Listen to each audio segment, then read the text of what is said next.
Membrana y potencial de membrana. Comenzamos diciendo que la primera célula aparece cuando se forma la primera membrana que separa un pequeño volumen de solución acuosa del resto del universo. Se dice que la membrana es una bicapa lipídica que se pliega sobre sí misma para formar una vesícula hueca tridimensional llamada liposoma, que encierra una cavidad acuosa, presente en células procariotas y eucariotas. Las funciones de la membrana tienen permeabilidad selectiva, es decir, retienen compuestos e iones dentro de la célula en compartimientos específicos al tiempo que excluyen otros. Define los límites tanto internos como externos de la célula. Organiza secuencias, conservando la energía y comunicando intercelularmente. Regulan además el tráfico molecular. Propiedades físicas. Son flexibles, porque les permite el cambio de forma. Esto para el crecimiento celular y el movimiento. Tienen autosellabilidad, con procesos como la exocitosis y la endocitosis, hablando de que exocitosis es la fusión de material movido hacia afuera y la endocitosis es la fisión del material movido hacia adentro. Son además impermeables a solutos polares, pueden llegar a medir de 5 a 8 nanómetros. Debemos visualizar la membrana no solamente como una barrera, sino como un modelo dinámico, sabiendo que la membrana está compuesta por proteínas, lípidos y glucósidos. Hay componentes que están en todas las membranas y otros que están solo en membranas con funciones específicas. Esto les da la diversidad biológica. Las proteínas forman el 52% de la membrana.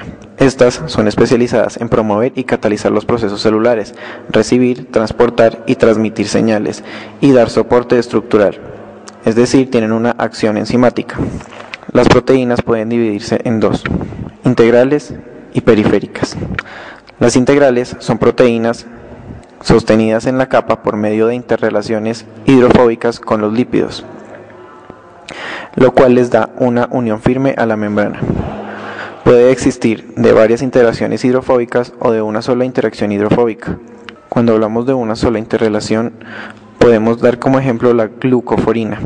Y cuando hablamos de varias interrelaciones, tenemos que hablar de que adopta una hélice alfa y pueden cruzar la bicapa, como la bacteriorhodopsina. Por otro lado, los lípidos conforman el 40% de la membrana. Sus lípidos son anfipáticos, es decir, hay fosfolípidos y esfingolípidos, hablando de que los fosfolípidos están compuestos por un ácido fosfórico y dos ácidos grasos, y los esfingolípidos por una ceramida y un ácido fosfórico. Los lípidos, unidos covalentemente, anclan algunas proteínas de la membrana. Puede haber uno o más, se insertan en la bicapa y se mantienen anclados. Ejemplo, la lisina, cargada positivamente, se une con la cabeza polar del lípido de la bicapa que está cargado negativamente, y esto contribuye a una estabilización de una unión. Los glucósidos conforman el 8% de la membrana, representados como glucoproteínas y glucolípidos. El ejemplo más claro es la ridopsina, una glucoproteína encargada de la recepción de la luz en la membrana. Volviendo a la diversidad biológica, tenemos como ejemplo que las vainas de mielina cumplen una función aislante, ya que hay más lípidos, mientras que las mitocondrias y las bacterias tienen funciones catalizadoras y enzimáticas porque hay más proteínas. Esto cambia en reinos, células, tejidos y especies. Por otro lado, los cambios en la distribución lipídica de la membrana tienen consecuencias biológicas, esto con respecto a la bicapa y sus caras externas e internas.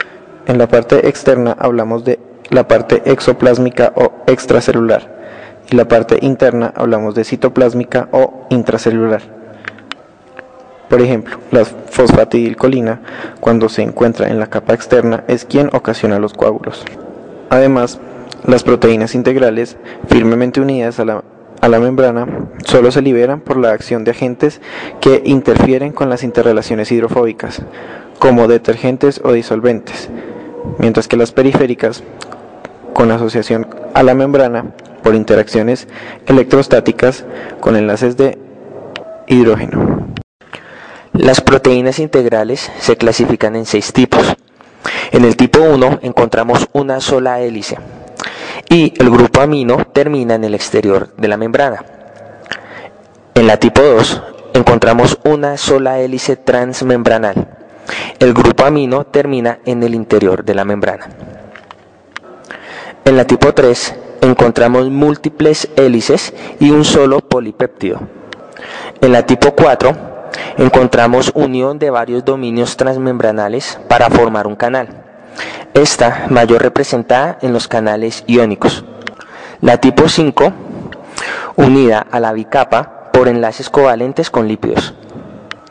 Y finalmente la tipo 6 tiene hélices y anclajes covalentes lipídicos. Esta relación entre las proteínas y los lípidos de la membrana está dada por el índice hidropático, que es para medir la hidrofobicidad de una proteína. La topología de una membrana puede medirse a partir de su secuencia proteica, a partir de cristalografía de rayos X o espectroscopia. La cristalografía es el estudio de estructuras cristalinas. Por ejemplo, la difracción de los rayos X revela un índice de cristalización.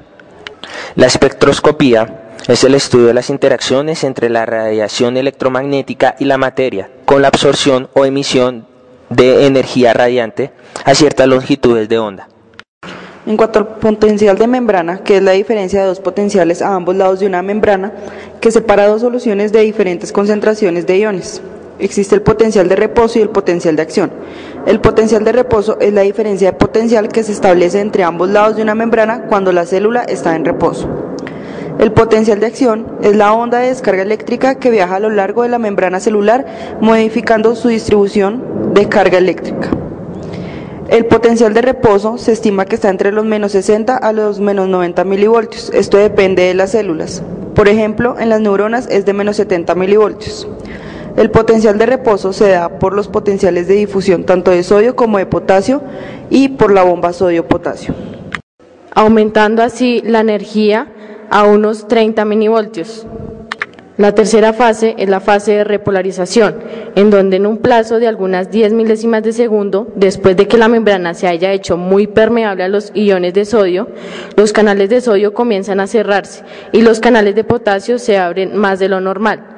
De esta manera, la rápida difusión de los iones potasio hacia el exterior restablece el potencial de membrana en reposo negativo normal. Como podemos ver en la imagen, el primer segmento es la fase de despolarización, en donde había un potencial de acción. Es un cambio iónico del interior y el exterior de la membrana producido por un estímulo. En este cambio iónico actúan los canales de voltaje de sodio y potasio. Todo potencial de acción empieza por una fase de reposo, en donde el potencial de membrana está en equilibrio con una carga de menos 90 milivoltios que se encuentra presente. La segunda fase es la fase de despolarización, en donde se encuentra la membrana afectada por un estímulo. En este momento la membrana se hace súbitamente muy permeable a los iones de sodio, lo que permite que un gran número de iones de sodio con carga positiva difunda hacia el interior de la membrana. Resumen de potencial de membrana. Para tener claro, el potencial de membrana es la diferencia entre las cargas que tiene la membrana en el exterior y en el interior. Cuando hablamos de potencial de membrana en reposo, decimos que tenemos una carga de menos 90 milivoltios. El potencial de membrana en reposo está regulado por los canales de voltaje de sodio, por los canales de voltaje de potasio y por la bomba de sodio-potasio.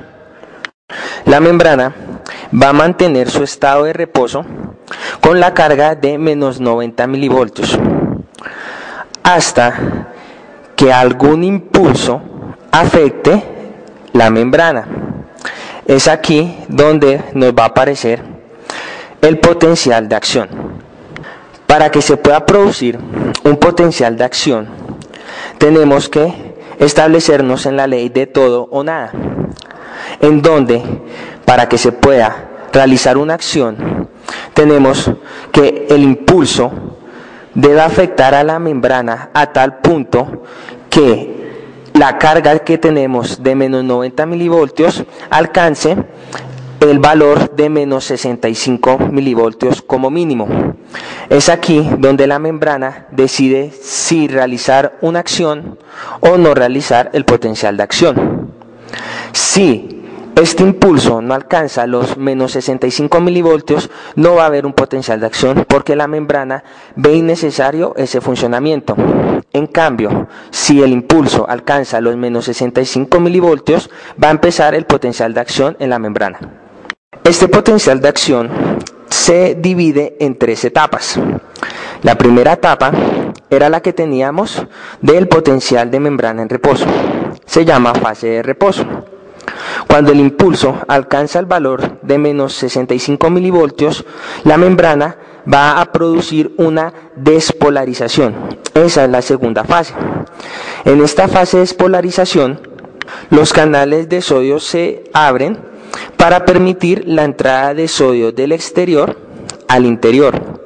Esto conlleva a que la carga coja un valor positivo, al punto de llegar al valor de más 35 milivoltios. Cuando llega al pico de sobreexcitación, que es por tener el valor de más 35 milivoltios, la membrana va a sellar los canales de voltaje de sodio y de inmediato va a abrir los canales de voltaje de potasio, lo cual nos va a conllevar a la tercera fase, la fase de repolarización, en donde